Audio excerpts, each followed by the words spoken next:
Hi everyone, welcome to our lesson on how we use priority of operations and also inverse operations. Okay, if you're not sure what inverse means, I will make that very clear to you soon. Before we begin though, I would like you to think about temperature for a moment. Okay, so in this question it says, before you go to bed, the temperature is 3 degrees Celsius. The temperature is expected to drop by 8 degrees Celsius overnight. What will the temperature be in the morning? Okay, so that's the question I want you to work on at the moment. Please pause, have a go. You might want to use the number line. It is there to help you. Okay, I will show you both ways.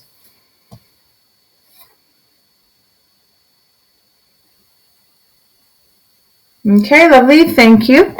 Right, so let's take a look at, if we did use a number line, how we would do this. Okay, well, first of all, they've given you a number line from negative 10 all the way up to 10. I know I don't need that much. I know that I need 0.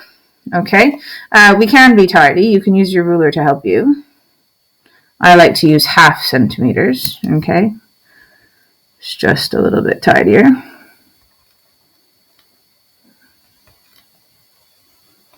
Okay, and we can do that the other way as well, just so we've got a few. We know we're starting at 3 degrees, and we're going down by 8. Okay, so we don't need to go all the way from 10 to negative 10 if we were using this as a help in exams. Okay, so there's our 3 degrees. Okay, we're going to take away 8, so let's count. 1, 2, 3, 4, 5, 6, 7, 8. All right, let's see where that is. That's 0, so that's negative 1, negative 2, negative 3, negative 4, and negative 5. All right, so that tells me that my answer is negative 5 degrees. Okay, so I can use a number line, or we think of it as 3 take away 8. Okay, I am taking away 8 from a positive 3. I know I'm going to pass 0. I know it takes 3 to get to 0, just like on the number line, okay? And then I'm left with 5. Now, there is a faster way to do that. I know my final answer is going to be negative, but on the side, it's the difference between a 3 and an 8. So 8 minus 3 is 5, and that's why I know it's negative 5. So when you're doing a smaller positive and you're taking away a larger positive, and you know you're going to get a negative, we put the negative, and then we just find the difference between. And the difference between this is 5, so it's negative 5 degrees Celsius. So that's your other option. You don't have to use a number line, okay? You need to think about the fact that when you're subtracting that larger positive number, you will get a negative value. But that negative value will be the difference between these two numbers. Right, what I would like you to do now is a little remember task, okay? So I'm going to make this full screen for you so that you can work on that. You're going to try that, and then we'll go through the answers together. Okay, so please press pause and then have a go.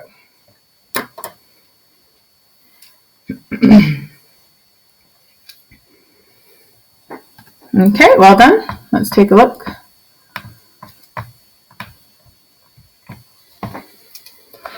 Right, so question 1A. What we're doing here is they've given you a fraction. And what you have to think about is a fraction is the same as division. Okay, so this is like saying 25 divided by 10. And they're giving us a hint. They're simplifying it, okay? And they're telling us that that becomes a 2. We have to think, how did they turn that into a 2? Well, they divided by something. And if we divide by 5, we get 2. We have to make sure whatever we do to simplify either multiplication, or in this case division, or change the denominator, okay, that I have to do the same to the numerator. So I've divided the denominator by 5. I have to make sure that I also divide the numerator by 5. Okay, and in that case, 25 divided by 5 gives us 5. Now you'll notice there's another equal sign. It means we're not finished. All right, and the reason we're not finished is this is what we call an improper fraction. And what I mean by that, the numerator is larger than the denominator. So what we need to do is turn this into a mixed number. Well, how we do that is we figure out how many 2's will divide into 5, or in other words, how many 2's will fit into 5. Okay, well, 2 sets of 2's go into 5, giving us 4, so that's 2 sets of 2's. And if I take away 4 from the 5, my remainder is 1. But the remainder must go over the same denominator. Okay, so our answer here is 2.5. Part B, they've started us off with 14 divided by 4. But as we saw here, it's quite helpful to have a fraction. So the first thing we're going to do is turn this into a division that's in the form of a fraction. 14 over 4, 14 divided by 4 is what that means. We can then simplify. Okay, they both are even, so they both divide by 2. And that is going to give us 7 over 2. That is not ready yet because it's not a mixed number. 2 goes into 7 3 times. Okay, so we have a whole number over 3.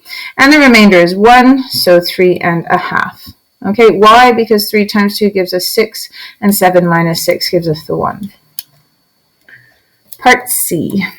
We have 45 divided by 18. Okay, so once again, we want to turn this into a fraction. And then we want to think, what can I divide by? Well, the largest number I can think of that I can divide by is 9. So we're going to do that. And that is going to give me 5 over 2, which we should now know is 2.5. Okay, lovely, well done.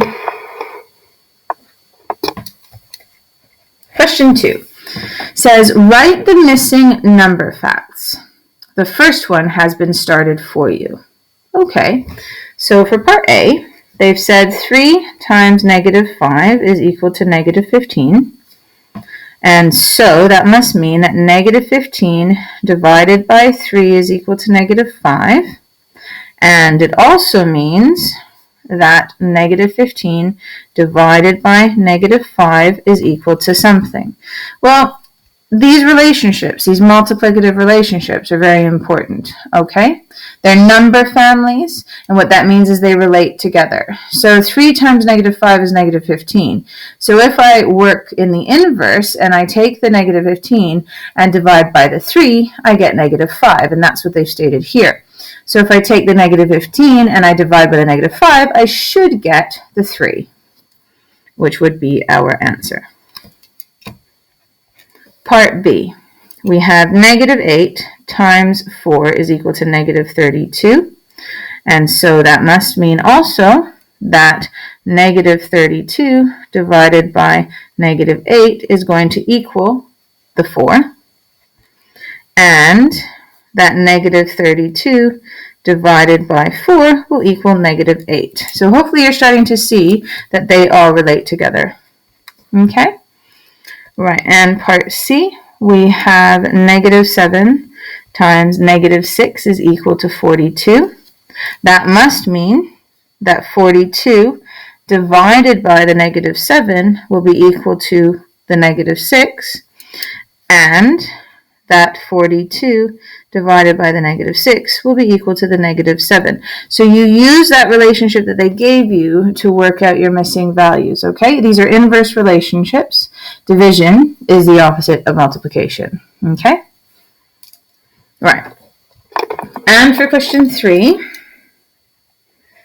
they are asking us to multiply an integer value by a fraction.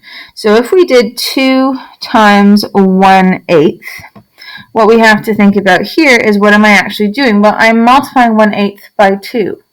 Okay? You can, if you'd like, put that over a 1 to help you. All right? Now I know that I multiply the numerators. 2 times 1 is 2. Over 1 times 8, which is 8, and that becomes a quarter when we simplify. All right, so that was part A. Well done. Let's look at part B.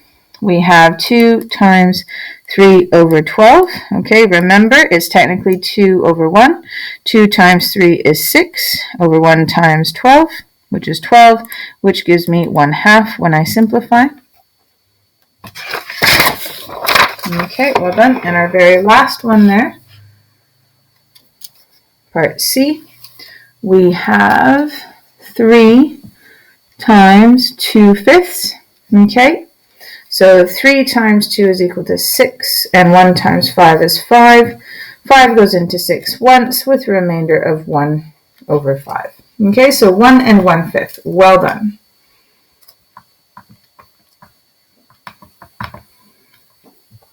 All right, so what I want us to look at next is what our relationships are when we are multiplying, dividing, okay, adding and subtracting.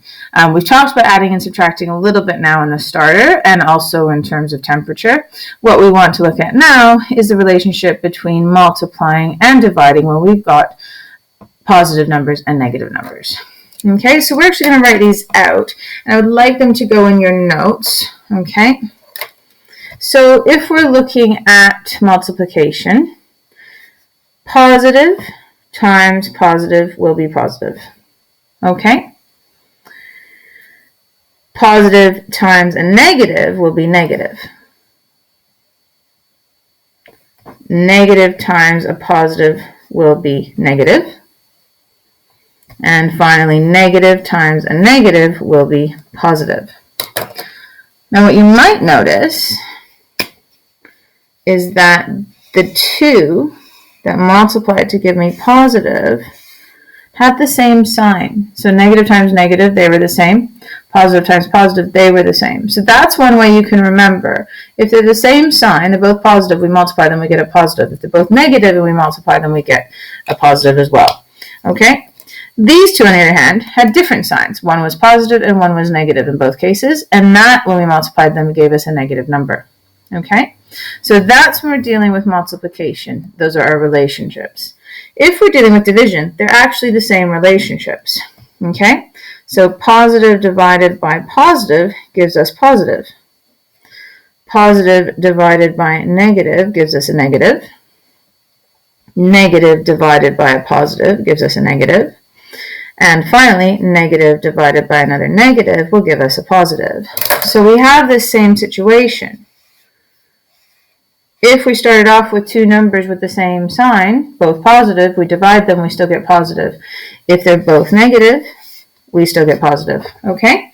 So actually the relationships are the same, okay, when we're dealing with multiplication and division. And we have values that have different signs, okay? Or we have values with the same signs. All right, so that's really important. It says, what is an easy way to remember the rules for question 4? I think I've just given it to you. If they're the same sign and you're multiplying or dividing, you're expecting a positive answer. If they're different, you're expecting a negative answer. Okay? Take a moment. I want you to write down this key point. So I am going to make that larger for you. Okay? So it says that the priority of operations is brackets, indices, division and multiplication, addition and subtraction.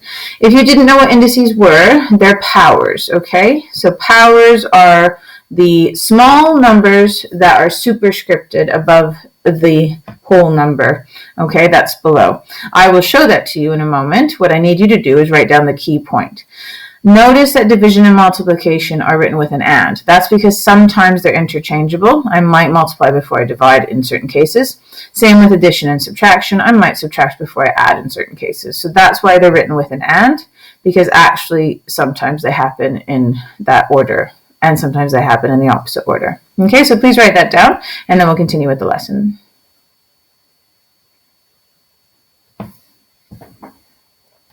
Okay, thank you for writing that down. Let's take a look at the question we're going to try now together. Okay. Right, so question 5.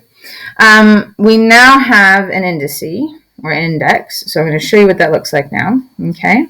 So in 5a, we've got 4 minus 1 squared plus 2. That is a power or an index. So if you'd forgotten what that was, it just means when we're squaring or cubing or we have another number in this position, that is considered the index value or the power. Okay? So if you want to add that to your notes, then you're perfectly welcome to do that. That's called an index or power. Okay, lovely. All right, so let's do this question. So we've got 4 minus 1 squared plus 2. Well, we have to go in order of operations. Well, brackets came first. So 4 minus 1 is 3, and we're squaring that plus 2. Then came indices, which would be the power here. 3 times 3 is 9. Add the 2, which gives us 11 as our final answer. Okay, so it's really important you follow your order of operations so that you don't accidentally do something in the wrong way. Okay, right, let's look at part B. We have 12 divided by 6 minus 4 squared. Okay, well, brackets first, so let's do that. So it's going to give me 12 divided by 6 minus 4 is 2 squared. Then we need indices, so that's 12 divided by 2 times 2 is 4. So our final answer is 3. Okay. Part C, we have 4 plus 8 in a bracket divided by 2 squared. Okay, so we're going to do the bracket first. So that's going to be 4 plus 8, which is 12, divided by 2 squared. Then we do our index. So that's going to be equal to 12 divided by 2 times 2, which is 4. So we get a final answer of 3 when we divide. And lastly, part D, we have in brackets 4 times 3 divided by, in another bracket, 5 minus 9. Okay. 4 times 3 in the bracket is equal to 12, divided by the other bracket, 5 minus 9. Okay, remember, we're looking at the difference, and we know it's going to be negative because that value we're taking away is larger than the first value. So it's going to be negative, and the difference between a 5 and a 9 is 4, so that becomes negative 4. Put it in brackets so you don't get confused. 12 divided by a negative 4, well, that's a positive divided by a negative. I know my answer will be negative, and 12 divided by 4 is 3, so that should be negative 3. Okay, so just let me repeat that. When you are now dealing with different signs, okay, with your two values and you're dividing or multiplying, in this case dividing, you have to think about what your sign is first. Write that down and then worry about the division. Okay, so I said to myself, well, positive divided by negative is negative, and 12 divided by 4 is 3, so my answer must have been negative 3. Question 6, let's take a look. Right, lovely. We have 7 minus 2 squared times 3 minus 5.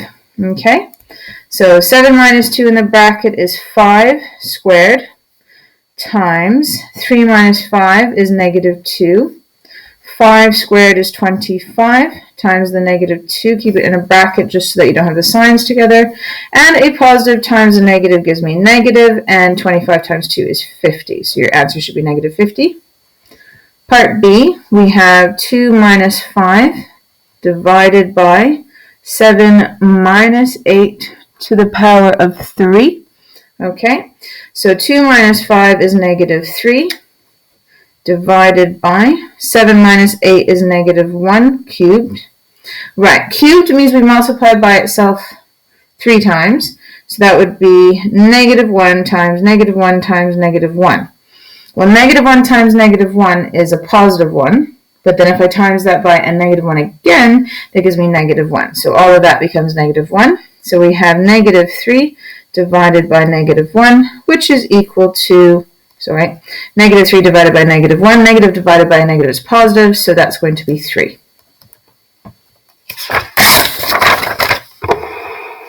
Okay, well done, guys. You're doing great. 2 more. So we have part C, which is going to be 4 add 1 squared times the square root of 9. That's going to be equal to 4 plus 1, which is 5 squared, times the square root of 9, which we know is 3. So that's going to be 25 times 3, which is equal to 75. Final answer. And part D, we have 5 minus 3 cubed divided by 9 minus 7 squared. So let's do the brackets first. 5 minus 3 is 2 cubed divided by 9 minus 7, so that's 2 squared. 2 cubed, okay, that's going to be 8.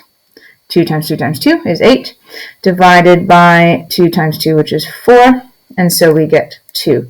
Now, I could think about that in a different way. 2 cubed is the same as 2 times 2 times 2. And if I divide that by 2 squared, that was 2 times 2. And if we notice, those 2's cancel out, leaving us with the 2 that we got as our answer. Okay, so we could have thought about that based on the indices or the powers. Right, so well done. Really, really good. Okay, so now I'd like you to apply the knowledge in this question, this problem-solving question. Let's just make that full screen. Okay, pause the video, have a go, and then we'll go through the answers. Okay, it says which of these calculations have the same answer. Well, you can't do that or figure that out unless you actually calculate them all. So you need to also calculate them all, and then we'll make that decision. Okay, so calculate them, make the decision, and then we'll see if you're right.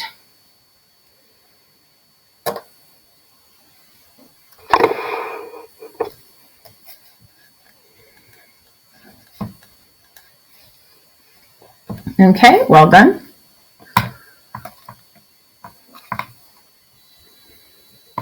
Okay, so for part A, let's work that out first. We had 12 minus 3 times 2. Careful, I have to do the 3 times 2 first, so that becomes 12 minus 6, which is 6. That's part A. Part B, we have 12 times 3 minus 2. Well, 12 times 3 we do first, and that's 36.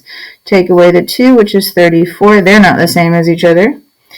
Part C, we have 12 minus 3 in a bracket times 2. Well, 12 minus 3 is 9 times the 2, which gives us 18. Again, still not the same. D, we have 12 divided by 3 times 2. Right, this is an interesting one, and I don't know if you remember, but earlier I said you might want to swap around your division and multiplication. When I have a fraction, okay, actually what's happened is this would have had a bracket around it if I didn't have the fraction. So once I turn it into a fraction, it's assumed that the numerator and the denominator of the fraction both are in a bracket. And in fact, put the brackets in every time you have a fraction and you are following an order of operations so that you don't make a mistake. Now that I know that, I know I need to do the denominator first. So that's going to be 12 divided by 6, which gives me 2.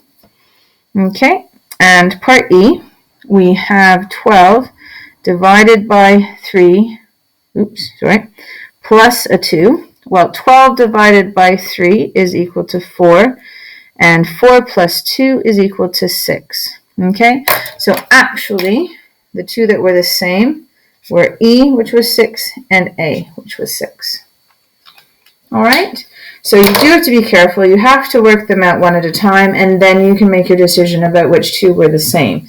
And the last thing to reiterate here is that if you do have a fraction and you're looking at the order of operations, put the numerator and the denominator both in brackets, okay? So numerator in a bracket, denominator in a bracket, and then that way you know that you need to solve those first before you do the overall division. Well done. Okay, all right, so we're going to look at situations where the left-hand side and the right-hand side of a statement may not be the same or may not be equal. So I need you to know this symbol, and I'd like you to write it in your notes, please.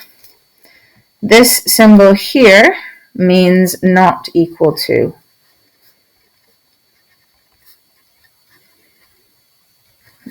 I mean, it makes sense because we've crossed out an equal sign that means not equal to, but that's really important to know, so please have it in your notes and remember it.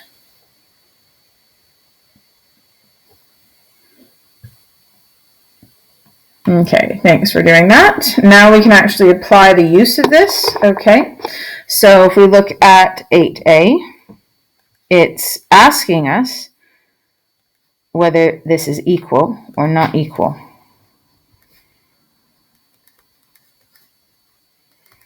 Okay, so let's take a look. Well, on this side, which bit am I doing first? Well, I'm going to be multiplying first before I subtract.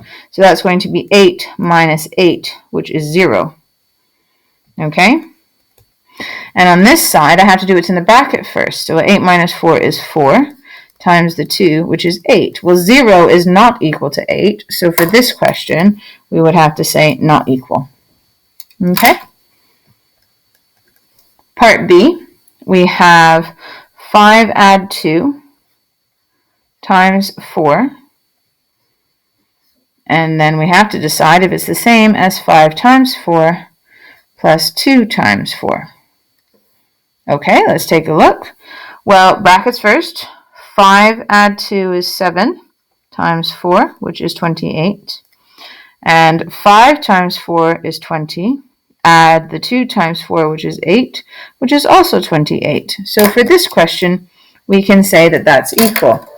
Right, I'm going to make this full screen. I would like you to try C, D, and E. And then when you're done, press play again, and we will go through the answers.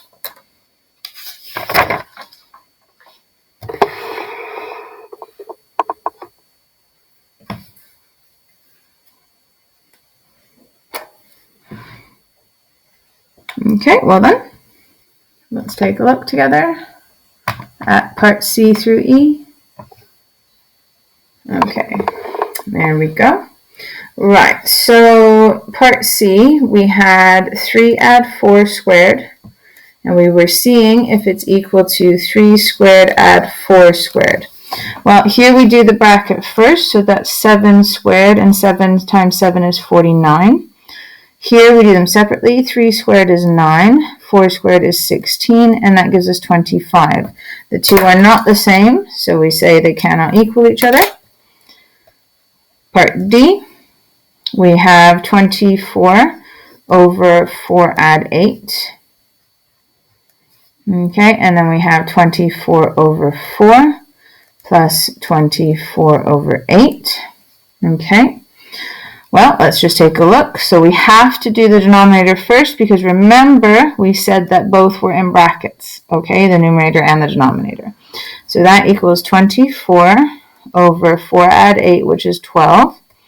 And that would become 24 divided by 12, which is 2. On this side, we have 24 divided by 4, which is 6, plus 24 divided by 8, which is 3, and that gives me 9. 2 is not equal to 9. So we say that they are not equal. Okay, and part E, we had 8 take away 3 minus 4. And we're seeing if that's equal to 8 minus 3 take away 4. Okay, so on this side we have 8 minus 3 in the bracket first, which is 5. Take away 4, which gives us 1. And on this side we have 5 take away, well, 3 take away 4 is negative 1. I'm going to keep that in a bracket. If I take away a negative, it's like taking away negativity, which is the same as adding positivity. So we're going to add the 1. So that becomes 5 plus 1, which is 6. They are not the same, so we say that they are not equal.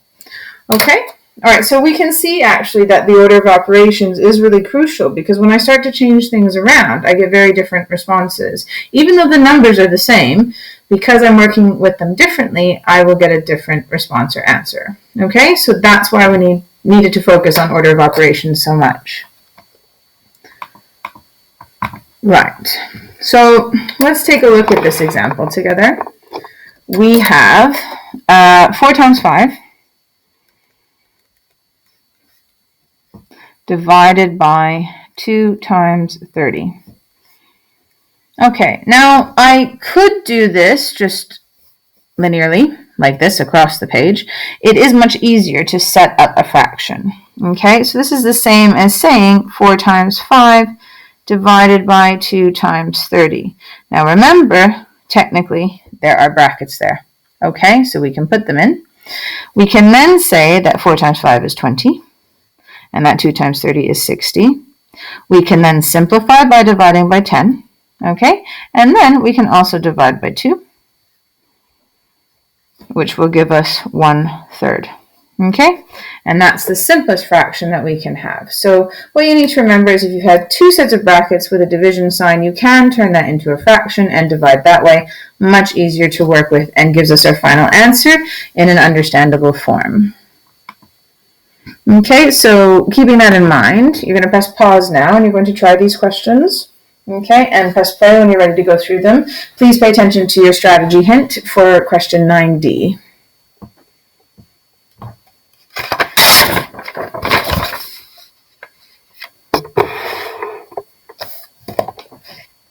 Okay, wonderful work. Let's take a look.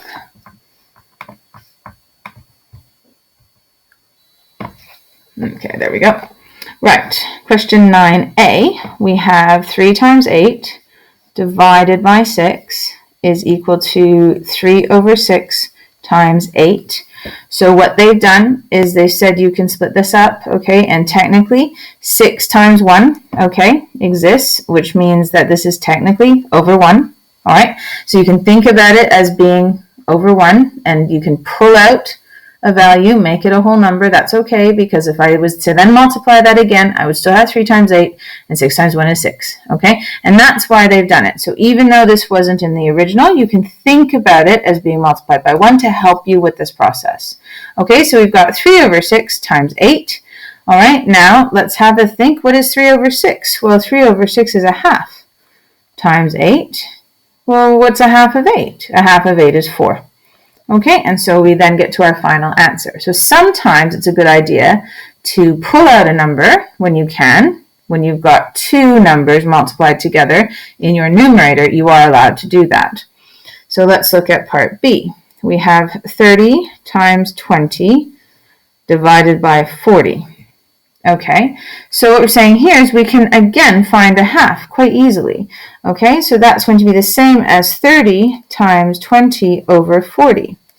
We know that the 20 over 40 is a half because 20 goes into 20 once and twice into 40.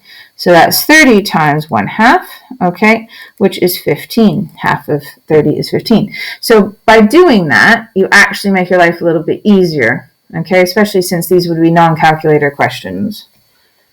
Part C, we have 6 times 7 divided by 12 times 21. Okay, so we're going to write this as a fraction because that's what we've learned we can do. And actually, I'd like to cancel down and divide out what I can. So if we think about it, 7 goes into 21 3 times. So that becomes a 1. And that becomes a 3 because we divided by 7. 6 goes into 12 twice, so that can become a 1, and that can become a 2. So now, my final answer is straightforward. 1 times 1 is 1, and 2 times 3 is 6. So there is a definite advantage to using a fraction here, and to being able to cancel down. Part D. 3 times 10 divided by 2 times 9. Okay, so we're going to cancel down what we can. 3 and 9. 3 goes into 3 once, and 3 goes into 9 3 times. And 2 goes into 10 5 times, and into itself once. So that gives us 1 times 5, which is 5, over 1 times 3, which is 3. 3 goes into 5 twice. Sorry, apologies. 3 goes into 5 once, with a remainder of 2. Okay. And part E, we have, 5 times 3 divided by 6 times 10. Okay, so although they didn't give it to us in fraction form, we know that that's going to be easier. 5 goes into 10 twice, and 3 goes into 6 twice. So on the numerator, we have 1 times 1, which is 1, and 2 times 2 in the denominator, which is 4. Okay, well done. And part F, we have 9 times 4 divided by 12 times 18. Okay, so let's take a look. 4 goes into 12 3 times, and 9 goes into 18 twice. Okay, so in our numerator, 1 times 1 is 1, and in our denominator, 3 times 2 is 6. Final answer. All right, so there's a definite advantage to using the fraction form of division when you have two different expressions that you need to work out, okay? And it's also really useful if you can cancel down. And I do recommend that you always do that. Otherwise, it's much more difficult to cancel when you've got larger numbers. It's easier when they're separated out like this as a product, okay? All right, really proud of you. You've done really well. We will do the second part of this chapter in the next video lesson. For now, I want you to go back and review any bits that you were a little bit shaky on and make sure you're okay, all right? And if not, really well done. Excellent. Proud of you.